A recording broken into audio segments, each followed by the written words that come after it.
கூடுதலா மன்றத்திற்கு அது ஆரோக்கியத்தை ஏற்படுத்துவதற்காக உங்களுடைய அனுமதியோட இந்த சுதந்திரத்துக்கான ஒரு சில விஷயங்களை நடந்ததை ஏற்கனவே உங்களுக்கு தெரிந்த விஷயம், ஏற்கனவே நீங்கள் அறிந்த விஷயம் தான்.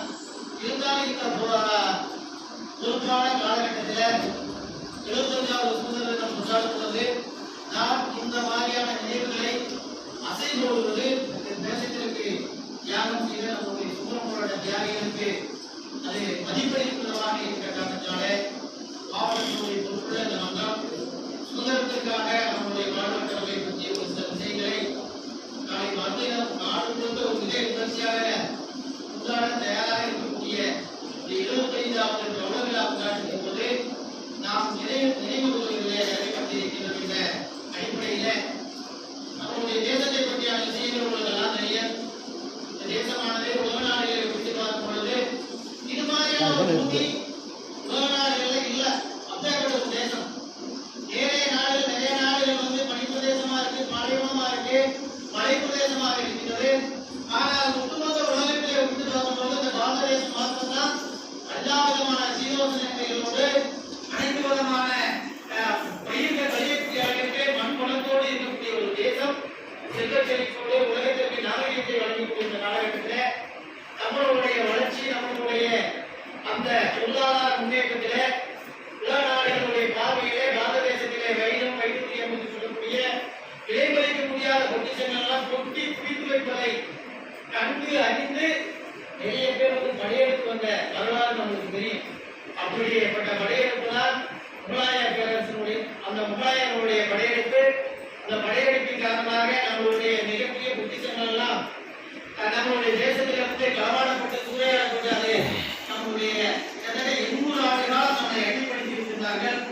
அதே போல வியாபாரம் செய்ய வந்த கிழக்கிந்திய கம்பெனியானது நம்ம நாட்டில் வியாபாரம் செய்ய நோக்கத்துக்காக வந்தவர்கள் கூட ஒரு 200 ஆண்டு காலம் நம்ம நாட்டை அடிமைப்படுத்திக் கொள்ளக்கூடிய ஒரு சூழ்நிலை உருவானது.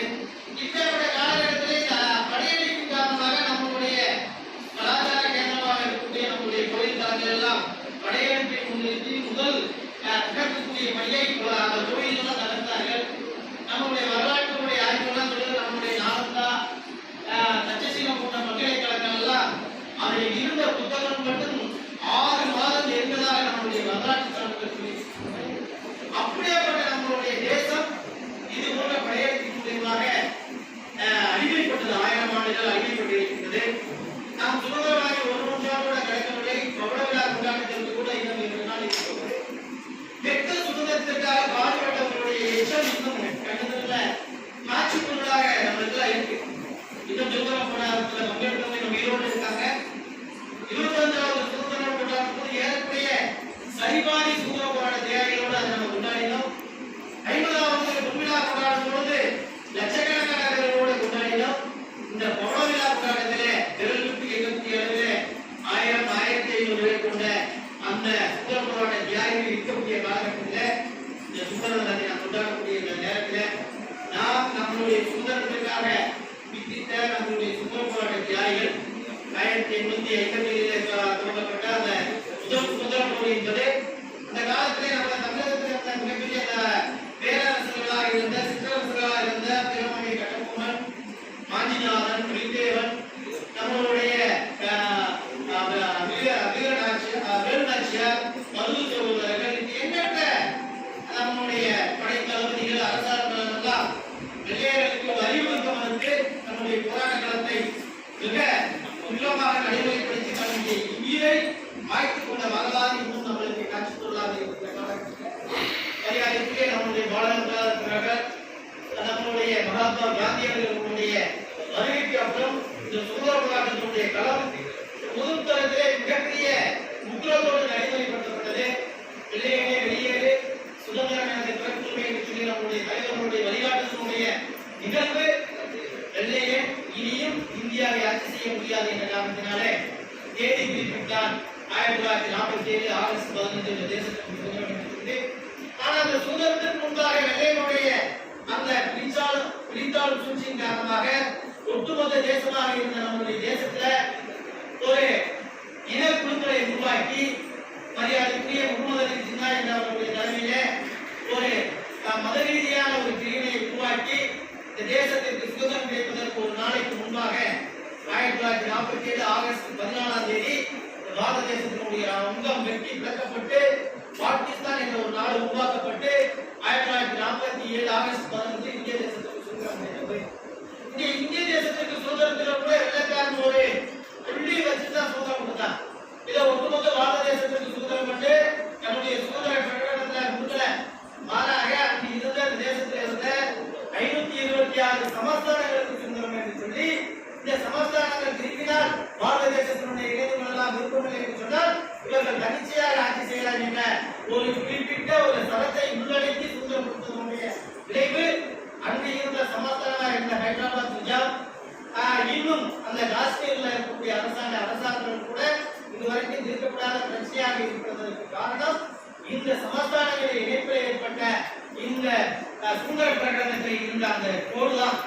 அதனாலதான் நம்மளுடைய தலைவர்களா இந்த நம்ம உத்தியோக தலைவர்கள் இந்த சமாதானங்களை எல்லாம் ஒன்றிணைத்து இந்த பாரத தேசத்திற்கான ஒரு சூழலை உருவாக்கி இந்த காலகட்டத்தில் 1950 நம்மளுக்கான ஒரு அரசாங்கம் நடத்துவதற்காக ஒரு அரசியலமைப்பு சட்டத்தை உருவாக்கி அந்த அரசியலமைப்பு சட்டத்தின் மூலமாக நாம் எவ்வாறு ஆட்சி செய்ய வேண்டும் என்பதற்காக நம்மளுக்கான வரைமுறை திட்டங்களை உருவாக்கி மக்களால் தேர்ந்தெடுக்கப்பட்ட ஒரு அரசாங்கத்தை உருவாக்கக்கூடிய ஒரு அரசியலமைப்பு சட்டத்தின் மூலமாக இன்றைய காலகட்டத்தில் கூட நாம் மக்கள் பிரதிநிதியாக இருக்கக்கூடியதற்கு அடித்தளம் நம்மளுக்கான சுதந்திரம்.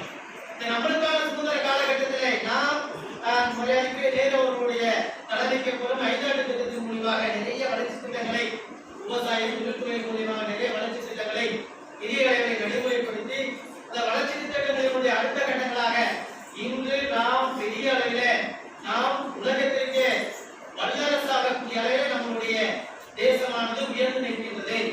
அதற்கு உதாரணத்திற்கு ஒரு விஷயத்தை சொல்ல வேண்டும் என்றால் இந்த கொரோனா காலகட்டத்தில் கூட உலக நாடுகள் எல்லாம் சீனாவில் ஏற்படுத்திய யூகான் மாகாணத்தில் ஏற்பட்ட அந்த கொரோனா தொற்றினுடைய பாதிப்பு பாரத தேசத்தை தொற்றும் பொழுது இந்த மக்களுடைய நெருக்கடியின் காரணமாக ஒரு மிகப்பெரிய நீர்வழியை அதிகப்படியாக ஏற்படுத்தும் என்று ஒரு கணக்கு இருந்த பொழுதே அந்த கணக்கை மாற்றி நம்முடைய நிர்வாக ரீதியாக அந்த கொரோனா தொற்று ஏற்படும் பொழுது இந்த தேசத்தினுடைய அந்த மருத்துவ ரீதியான மாஸ்க் உட்பட எந்ததுமே நம்மகிட்ட இல்லை. ஆனால் இன்னைக்கு நம்ம தன்னிலை பெற்றிருக்கின்றோம். ஒரு நாடுகளுக்கு இந்த கொரோனா தடுப்பூசியை ஏற்றுமதி செய்யும் அளவிற்கு நம்மளுடைய நாடு வளர்ந்திருக்கின்றது. ஏன் இந்த தற்சார்பு இந்தியா என்ற திட்டத்தின் மூலமாக இந்த உருவாக்குமான கூட விக்ரமாதி என்ற ஒரு விமானம் தாங்கிய கப்பலையே நம்ம நம்மளுடைய சுயசார்பு இந்தியா மேக் இந்தியா திட்டத்தின் மூலமாக உருவாக்கி இருக்கின்றோம். அதனால இந்த சுதந்திரம் என்பது நம்மளுடைய தலைவர்கள் எந்த வழிக்காக நம்மளுக்கு பெற்றுத் தந்தார்களோ அந்த வழியை நோக்கி நாம் நடைபெற்றுக் கொண்டிருக்கிறோம். நம்மளுக்கு வழிகாட்டியாக இருக்கிற ஒட்டுமொத்த தலைவர்களும் நம்மளுக்கு வழி காமிப்பதனுடைய அந்த பாதையை நாம் பயணித்துக் கொண்டிருக்கின்றோம். இந்த நேரத்தில் ஏன் இந்த விஷயத்தை நாம் சொல்றேன் சொன்னா மிகப்பெரிய வழி வரலாறு காட்சி சொன்னார். இப்பேற்பட்ட காலகட்டத்தில் கூட உங்களை நினைவுபடுத்துவதா நினைவு கூறுவேன் சொன்னா இந்த அவை தன்னுடைய பொறுப்பை இன்னும் செம்மைப்படுத்துவதற்கான சூழலை உருவாக்கும் என்பதற்காகத்தான் இந்த விஷயத்தை இந்த நேரத்தில் இந்த சுதந்திரத்திற்காக பாடுபட்ட அனைத்து நம்முடைய தேச பக்தர்களுக்கும் முகம் தெரிந்தவர்கள் தெரியாதவர்கள் என்று பாகுபாடு இல்லாமல் தேசத்திற்காக பணி செய்த அனைத்து தேச பக்தர்களுக்கும் தேனி மாவட்ட ஊராட்சி சார்பாக இந்த 75வது பவள விழா நடத்தின் போது அவர்களை நினைவு கூற கடமைப்பட்டிருக்கின்றோம். ஒரு சின்ன ஒரு எதிர்பார்ப்பு மட்டுமே அவங்கள்ட்ட ஒரு உறுப்பினர் என்ற முறையில இந்த சுதந்திர கொண்டாட்டத்தின் போது நம்மளுடைய மாவட்டத்தின் சார்பாக நம்மளுடைய குடியேற்ற விழாவில் குறிப்பிட்ட நேரத்தில் நம்மளுடைய மாவட்ட உறுப்பினர்கள் அனைவரும் சேர்த்து சுதந்திர கீதத்தை உச்சரித்து உலக குரலிலே சொல்லி பாடி முடித்து பெருமிதம் கொள்ளக்கூடிய அளவிலே நம்மளுடைய இந்த சுதந்திர குடியேற்றமானது அமைவதற்கு நம்மளுடைய எல்லாருடைய ஒத்துழைப்பு நம்மளுக்கு மிக இந்தியாவாக இருக்கின்ற காரணத்தினால இந்த விஷயத்துல இந்த காலகட்டம் என்பது மிக முக்கியமான காலகட்டம். வாழ்ந்தவர்கள் வாழக்கூடியவர்களுக்கு வழிகாட்டியா இருக்கலாம். அதனால எதிர்வரும் இளைய தலைமுறைக்கு நம்மளுடைய சுதந்திரத்தினுடைய பெருமையை எடுத்துரைத்து நம்மளுடைய சுதந்திர போராட்ட தியாகிகளுடைய அந்த தியாகத்தை அவர்களுக்கு சொல்லிக் கொடுத்து தேசத்தினுடைய ஒரு நல்ல ஒரு குடிமகனாக வாக்கு வளர்த்தெடுப்பதிலே நம்முடைய பங்கு இருப்பதாக கருதுகின்ற காரணத்தினாலே இந்த மன்றத்திலே நம்முடைய சுதந்திர போராட்டத்தினுடைய தியாகிகளை பற்றியான விஷயங்களை சொல்வதற்கான வாய்ப்பாக பயன்படுத்துவதனுடைய விளைவு நம்மளுடைய தலைவர்களுடைய அனுமதியோடு உங்களுடைய அனுமதியோடு சொல்வதற்கான வாய்ப்பை ஏற்படுத்தி கொடுப்பதை உங்களுடைய பாக்கியமாக கருதி நிறைவு செய்கின்றேன்.